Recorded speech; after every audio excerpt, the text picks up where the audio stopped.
some of you, I'll bet this is the first time you've relaxed in about a month. And you just need to, this is a really cool view. I want to try a little experiment here. We get to see your faces, but you don't, and we're about to change that. Would you turn around and face the middle of the room about right there, so we're kind of in one gigantic circle. Just turn around, and then just take a look in front of you. Look at all the folks there. Aren't they stunningly good looking?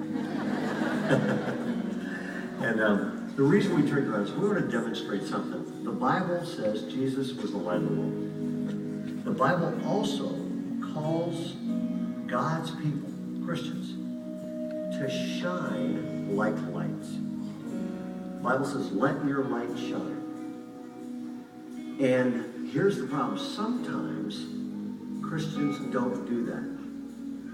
And when God's people are cold, or arrogant, or judgmental, or uptight, or critical, and sometimes instead of loving God and loving people, God's people just don't do that.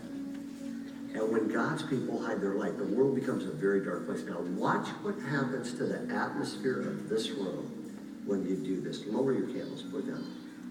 Look at that. When God's people don't shine, the world becomes a very, very cold place. And so does the church.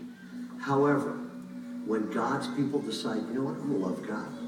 I'm going to love life. I'm going to love people. I'm going to walk with God. I'm going to get my fire back. And I'm going to shine like a light.